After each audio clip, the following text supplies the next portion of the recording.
ScreamingPeach.com. Hello, my lovely peaches. It is 1:56 a.m. It is Christmas Eve, December 23rd, 2024, and I am going to discuss Justin Baldoni and Blake Lively.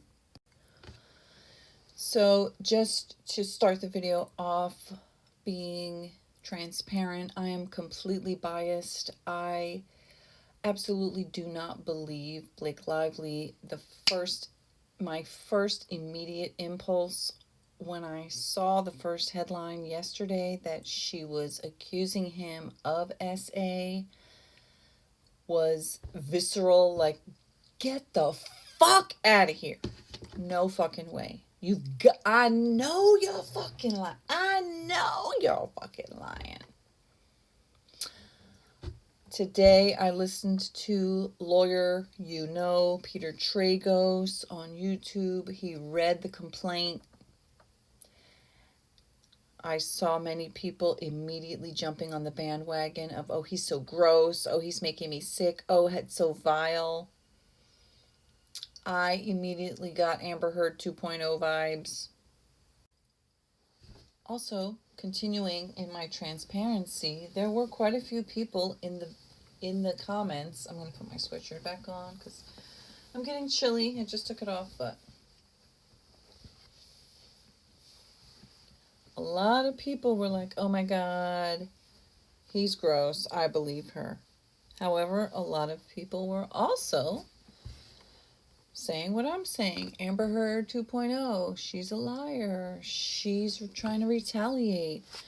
Her and her husband Ryan Reynolds were trying to get Justin to sell the movie rights for part 2, for the sequel, and he didn't want to, and now they're doing this. And a lot of other people said, you're saying that all of this stuff happened and her very powerful, wealthy husband was there all the time and she never said a word?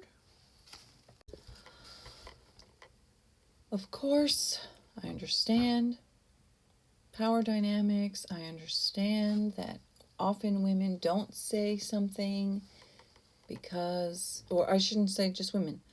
Often people who are being essayed don't say something ever or until much later. And if evidence truly comes out to prove that he really did those things, like a lot of the stuff that she said, if it's true, it has to be on video. And so, like I said already, I am biased. My first instinct is she's full of shit. However, I also am completely open to the fact that he may be a terrible person. Okay, now I'm going to be looking over the phone at my computer, reading.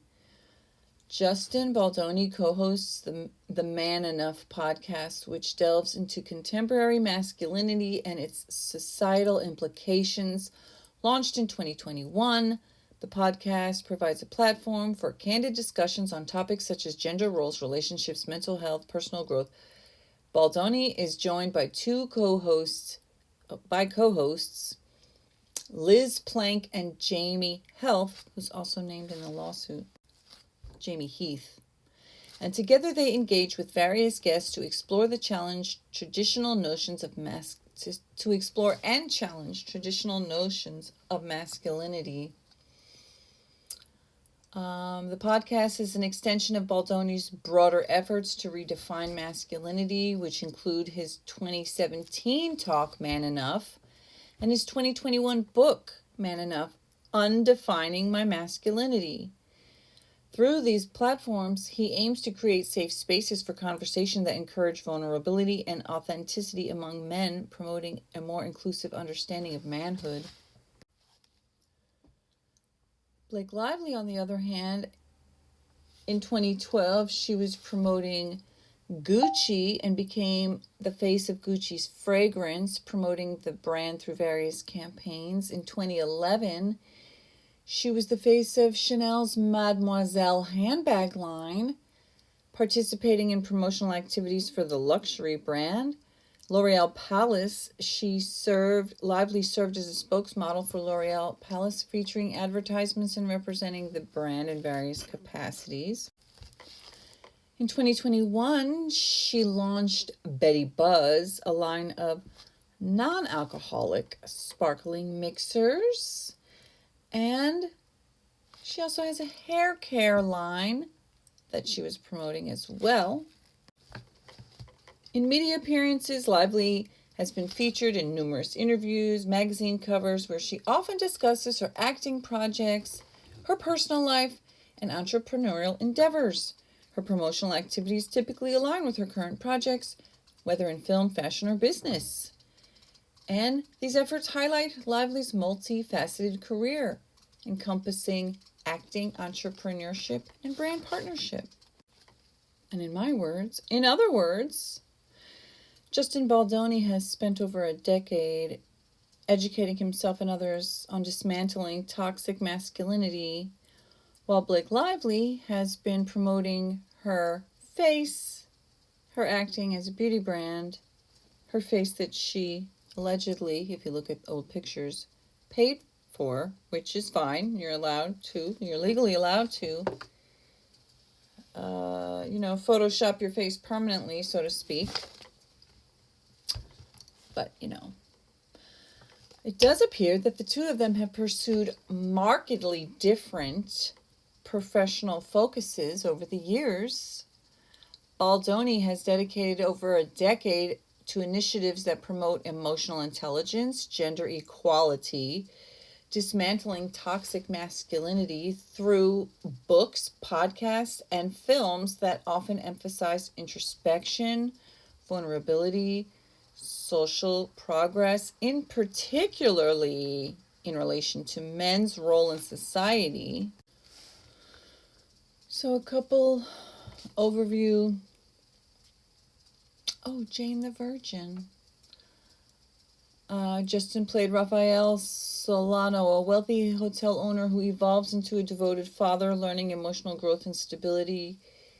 Then in Spring Break Shark Attack 2005, he was a college student who grows through survival challenges and protects others. And in 2009, Reed in The Forgotten Ones, he was a survivor on an island navigating primal threats and adapting to extreme circumstances. Blake was in Sisterhood of the Traveling Pants. Then she worked for Woody Allen. That's a fucking creep. She was a socialite, seeking redemption and self-discovery. She played a bunch of different, like a handful of movies. A woman who stops aging after an accident in The Age of Adelaide. She played a surfer fighting for survival against a shark in The Shallows. Pun intended. A Simple Favor, where she turns, she's like an assassin. Or, no, a mysterious woman. No, she's an assassin. I'm sorry, that's in the next 2020, the rhythm section. She plays an assassin. So, not exactly... Okay, summarizing my thoughts. Blake Lively seems to prioritize her image, brand, business ventures, often focusing on products and projects that elevate her public persona and generate profit. Her career choices and marketing efforts, including her lifestyle brand Betty Buzz, often center around luxury, beauty, and consumerism. And in contrast, Justin pulled my own hair. In contrast, Justin appears to be more invested in fostering meaningful growth, personally and socially. His work, his books, his roles demonstrate clear focus on personal development, emotional intelligence, and challenging societal norms, particularly around masculinity. I find it particularly interesting that, if it's true what she said, then obviously it's like, wow, he tricked everybody all these years. But if it's not true, it's particularly disgusting. GetLabDreamingPitch.com. Justin, Baldoni, Blake Lively, Part 2. My lovely peaches. This is as of 2:23 a.m. It is Monday, December 23rd. Oh, look at that. Look, it's Monday, December 23rd at 2:23. A little bit of this, a little bit of that. So, So this girl became.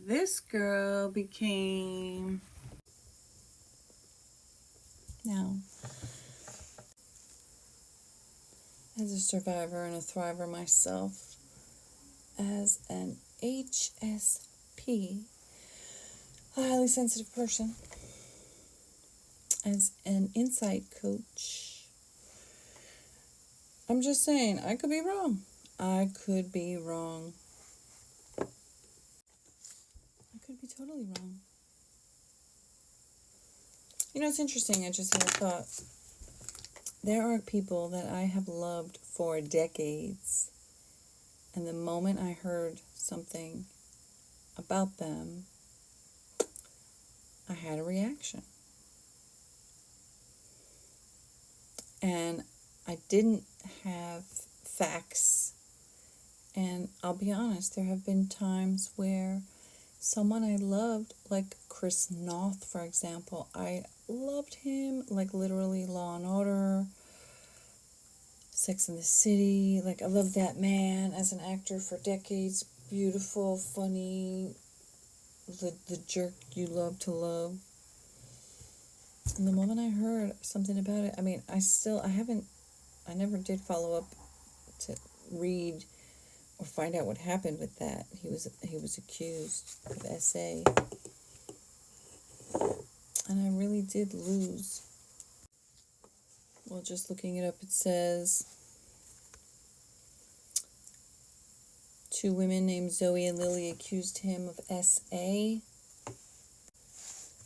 These allegations were reported by The Hollywood Reporter and The Accuser, as well as other outlets, claiming incidents occurred in 2004 and 2015.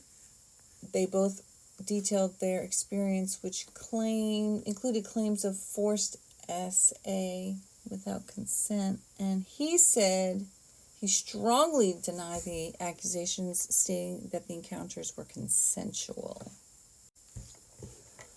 Then it says there has not been definitive evidence publicly released to confirm the claims made by the women. Some have pointed to the absence of physical evidence, and Noth's legal team has insisted that there's no supporting evidence or credible testimony. In response to the allegations, Noth was dropped from his role in Sex and the City reboot, and just like that, and faced other professional consequences, including losing deals with brands like Peloton. His career took a significant hit, but as of now, there's been no formal criminal charge, and he has not been proven guilty in a court of law. So, you know, that's somebody who actually I'd really like to believe it's not true. I don't know, you know, for me it was like, on the fence. With Johnny Depp, I was like, oh God, I would feel so, like, I just felt my stomach go like I would feel so sick if it was true. And I literally watched the trial. That was one of, I don't know if it was, I don't know. It was one of the first trials that I really got into, and I like watched everything. And I just was like, wow, she's lying. She's completely lying. And Ashley Banfield, I watched that trial going into it pretty much cold turkey. Like, I heard about it the day before I started watching it, and I was like, you know, I didn't know anything about it. And I was like, oh God, she is guilty AF. She's so super guilty, you know? And I know I also sometimes have unpopular opinions. Like, I felt like Hannah Gutierrez Reed. I felt like she was negligent, but I also thought that everything around her was negligent, and the people who were in charge didn't do what they should have done, and that she should never been in that position anyway. And, a lot of people didn't agree with that. And then she got a whole 18 months in prison, and then it turned out that the prosecutor, Carrie Marcy, was fucking corrupt, although she's still a lawyer. And I also have very unpopular opinion with Karen Reed. I believe Karen Reed did hit him. I still believe she hit him somehow. I don't know. And, a lot of people don't believe that. A lot of people say, well, they believe the reports. There's no possible way, even though the guy did say, well, yeah, it could have happened. Like, he literally said that. I made a video about that. But it's like people jump to their conclusions, and I get it. I could be jumping to the conclusion that Blake Lively is fucking lying based on all of the evidence that came before it. So, I'm not brand new. Like, the opposite of the preconceived notion, which is informed and evidence-based, when I've formed an opinion after years of observation and thoughtful consideration. So, I have watched Justin's podcast years ago, and I watched Jane the Virgin, and I've watched several of Blake Lively's movies, and over the years I've come to form an opinion based on their personas and what they've done throughout their careers. And I kept my hood on because my hair is literally blending into the background of darkness. The hair of darkness. Ah! Oh my god, no! Go the opposite way. Okay, but shining the spotlight on, like I said, I saw the headline on the news, on like my Google news feed. Blake Lively accuses Justin Baldoni of SA, and I was like, get Amber Heard the fuck out of here. I know you're fucking lying. I know this is a joke, not funny. Like, what? And maybe I'm a bit misogynistic. Maybe, maybe particularly types of women, these white actresses, in particular, who seem to have a particular aesthetic that they're going for, and like this,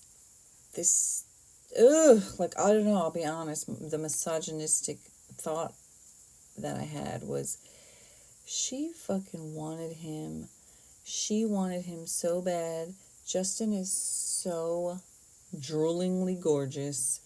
I bet that Blake wanted him to be drooling over her, and he wasn't.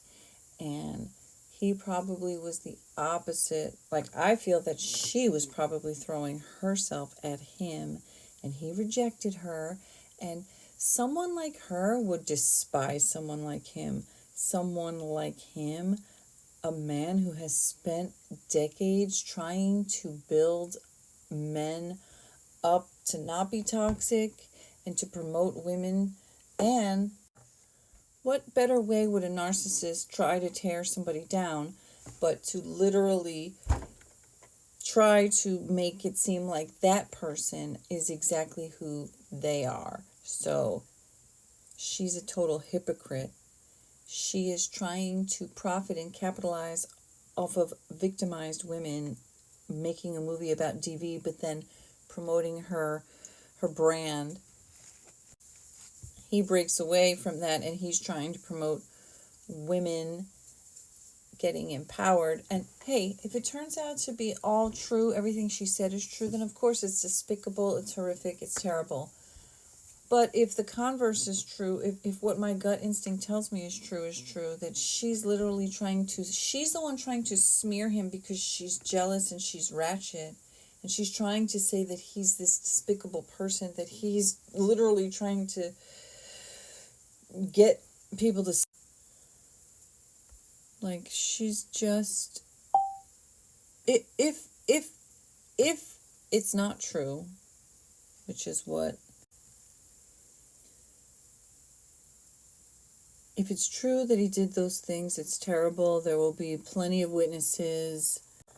Everybody will come out and speak against him. Supposedly, all the whole crew unfollowed him. And if it's true, then it's terrible. And it's even more despicable that he's spent the last decade pretending to be somebody he's not, pretending to be exactly who he really, pretending that he's not who exactly he is. All of that would be despicable. It would be heinous. And if it's true, then I do believe that the truth about him will come out, and I'll be like, yikes, he really was that guy after all. However, if it's not true and she's literally trying to destroy him because she's a horrifically jealous, mean girl, vindictive narcissist, allegedly, maybe, I hope the truth comes out, you know. If it's true that he did a bunch of stuff like that, then maybe, you know, he'll just settle out of court or something like that, and we'll never know the truth. And, you know, maybe he won't want to fight. Maybe it's not true, and he'll say, let's just settle, because he doesn't want to be dragged, and he doesn't want to go through years of hell. And, you know, maybe he'll say to himself, well, let me just settle so this can just be over with. But then if it's going to, like, destroy his reputation, like, that's basically what Johnny Depp did. Johnny Depp was like, you know, I just want, well, he did try. He sued her. He sued the Sun, actually, in the UK, and then he lost. And then he sued Amber Heard, and he won. And maybe in this case, you know, like, people are like, oh my God, look at all the text messages. Well, I only saw a few text messages from him that really looked like, well, I wanted to see the context. I wanted to see the rest. Like, just like they tried to make Johnny Depp's text look so horrible. But then when you found out everything that actually happened, it was like, girl is lucky that's all he said. And it was like, makes sense, that tracks. You know, so again, it's like, if he's innocent, if she's just literally lying on him because she is the most Mick Karen of all, then, you know, I hope the truth comes out. And, you know, and if it turns out that she's a victim and also a highly unlikable person, then, you know, maybe she's it's absolutely possible to be somebody who is vile character, absolutely unlikable, absolutely vacuous and shallow, but also be a victim of SA. But I just find it, you know, terrible that men are often destroyed by allegations, and people frequently jump to, like, oh my God, he's despicable, like, oh my God, all that stuff he did. It's like, bitch, that's what she said. Where's the proof? The fact that some PR people are texting each other, that doesn't prove that he did those things. They were acting in a movie. So I don't know. It's like, I want to see the evidence before I that a man who's spent decades trying to learn, grow, be an introspective, self-reflective person who promotes that, embodies that in everything he does, is actually the biggest hypocrite, liar, and abuser, and that she's the victim. But, you know, like, let's see the truth. You know, most likely it's going to get brushed away and we'll never find out the truth. But I hope the truth does come out, because I'd like to know. You know, sometimes I have an instinct that goes against what other people think, and then I find out I'm vindicated and that my instincts are very often true and correct. And just like I think Karen Reed's gonna be found guilty of murder, I think this bitch is a liar. But, I'm open to finding out the facts.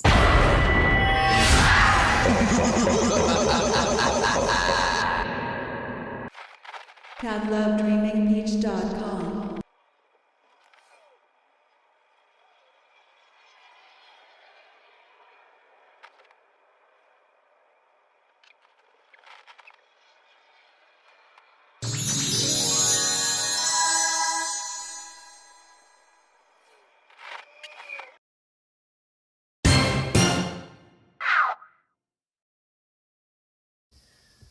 I just want to address where I said I could imagine Blakey. This is maybe misogynistic. If it's not true, I'm going to say it's misogynistic of me because it's me assuming that Blake wanted Justin. I get the vibe that she wanted him, or she at least wanted him to want her so that she could reject him, and then that didn't happen. And so this is vindictive. Again, if he really did do those things that she said and it was all against her will, then of course it's terrible. But I feel like it'll be all on video because she was talking about improvising, kissing, and this long, long list that she supposedly had him agree to, which just sounded so sick and twisted, but more like she made all, she girl was trying to make fetch happen. That's how, and I could be wrong. And if I'm wrong, I'll be like, oh God, I was so off, and I was so judgy, and I just thought everything she said just sounded super cringe, and and then I'll be like, oh wow, damn, he really did do all that stuff, and there it is, the evidence is right there. But in the meantime, I was trying to find pictures, and ChatGPT did an AI version. So this is AI version Blake Lively, AI version Justin Baldoni, and AI version Ryan Reynolds. So if you didn't hear me in the other video, I said I am biased, and I will definitely say that if I was going to say which one is the one that I would find yummy yum. Okay, interesting. You know what I mean? He's cute. He's definitely got his thing.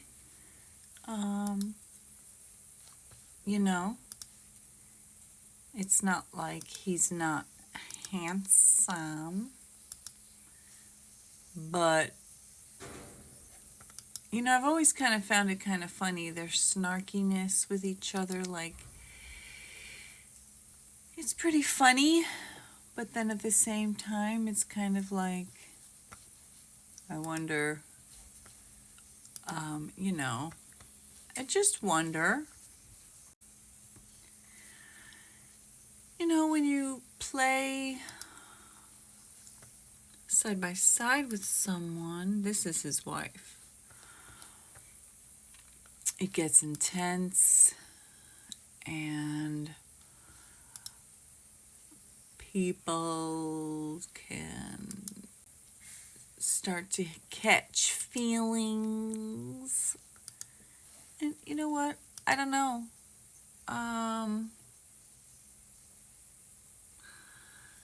Justin Baldoni talks challenge of working with complex personalities. So, And then we have complex personalities of people. And, as people change and grow and they try to become what they want themselves to be, and, I don't know. I don't know what the truth is. I just know that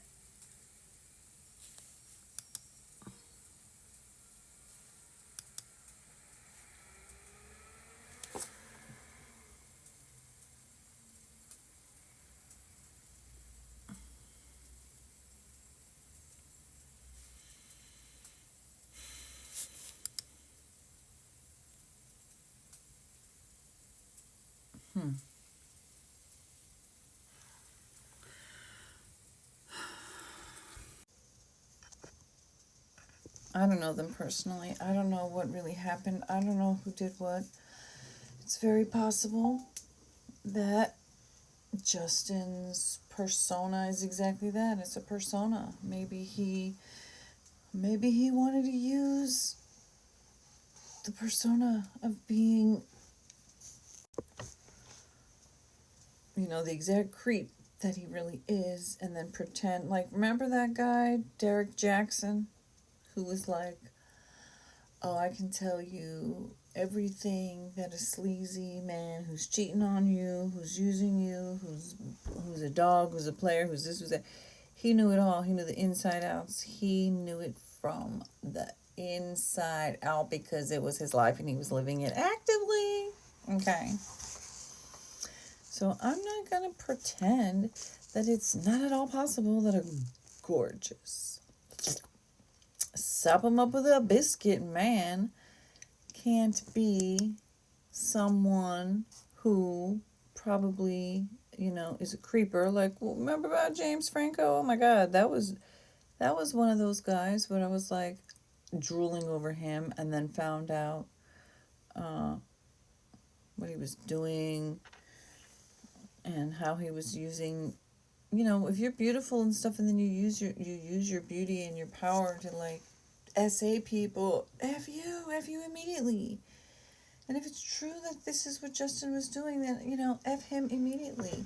I just have questions. And is it possible that somebody who's deeply insecure, but then through her various methods is able to obtain a certain look, a certain status, a certain amount of financial stability, a certain amount of fame or infamy, and then still be super insecure? And then maybe the girl that the world sees, this is what the world sees, but this is what she feels like.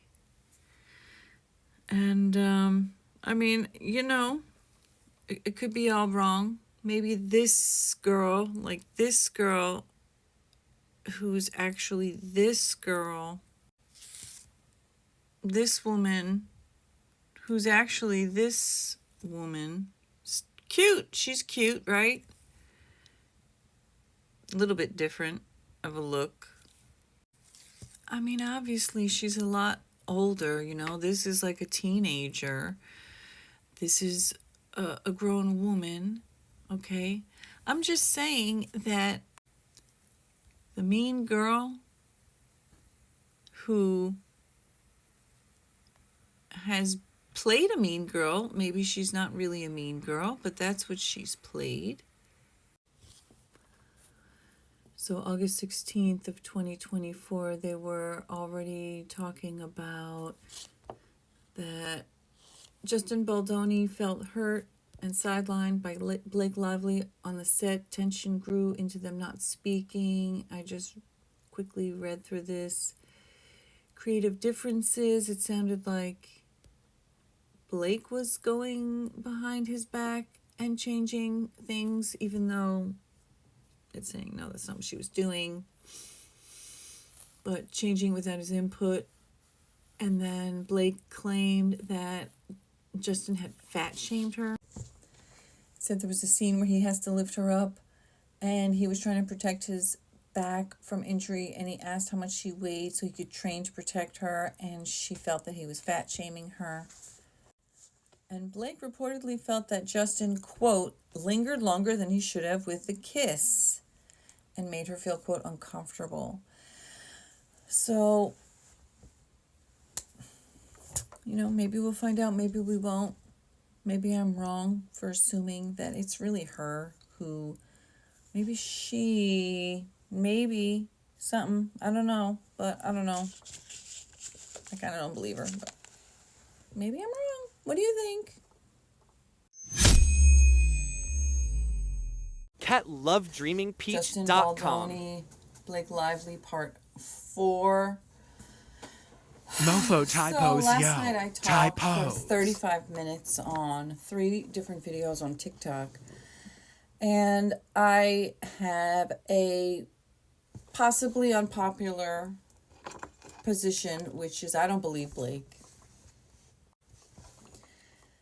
And as I've said in each of the videos, I could be completely wrong. Justin could have done the things that Blake accused him of, is accusing him of. And maybe I'm being cruel and shallow, ignorant, and potentially misogynistic. I don't think of myself as misogynistic, but I am willing to acknowledge that it could be unseen beliefs. And as I already said in all of the videos that I've already made, I fully accept the possibility that while Blake Lively is, in my opinion, wholly unlikable and just a problematic person, I also think it's possible. Of course, it's possible. I know that it's possible that, Justin did the things that she's claiming. So, one theory that I floated yesterday was that Blake she's out for revenge. She's full of vengeance. She's mad that her reputation has taken such a hit. She wants to blame it on Justin when it's really her own doing. Her own interviews that people have noticed. Her interviews regarding the movie that she did with Justin. Interviews that she did years ago for other movies. It's like people are just, my hair looks crazy. People are just starting to realize, she's not a nice person. Maybe people realized that a long time ago. In 2014, Preserve magazine featured an editorial titled Allure of Antebellum, which romanticized the pre-Civil War South. The piece highlighted Southern traditions and fashion, referencing the term Southern Belle that emerged during the antebellum period. This portrayal was seen as problematic as it glosses over the era's association with enslaving and oppressing people. Critics argued that idealizing this period, Lively's platform perpetuated a sanitized and nostalgic view of time marked by significant human suffering. The editorial was described as icky and insensitive, leading to public backlash. In 2012, she got married at Boone Hall Plantation, a site historically linked to enslaving people, which also contributed to the perceptions of Lively being out of touch with the historical implications of the aesthetics she promotes. These actions have been cited in discussions about her being labeled as a, quote, mean girl, suggesting a pattern of insensitivity or elitism in her public persona. And these controversies have impacted Lively's public image. So her and Ryan Reynolds got married at that plantation in South Carolina, a site historically associated with enslaving people. And then in 2016, Lively posted a photo on Instagram captioned, quote, LA face with an Oakland booty, referencing lyrics from Sir Mix-a-Lot's song Baby Got Back. The post was criticized as racially insensitive and accused of cultural appropriation, leading to public backlash. And then during the promotion of the film, It Ends With Us, Lively faced criticism for her approach. Some perceived her promotional activities as tone deaf, especially given the film's themes of DV and SA. Her focus on her alcohol brand and framing the movie as light entertainment drew public ire. Additionally, her dismissive response in an interview when asked about supporting DV victims further fueled criticism. Allegations of being a mean girl. There have been perceptions and rumors labeling Lively as a mean girl in Hollywood. Critics point to instances where her behavior was seen as dismissive or rude during interviews and public appearances. Although concrete evidence supporting these claims is limited, much of it remains speculative. Although not really, because I saw that shit with my own eyes, and she was absolutely being a mean girl.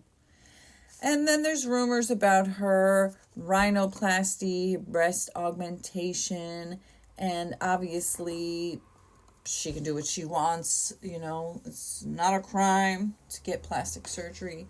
I just was pointing out in my video yesterday that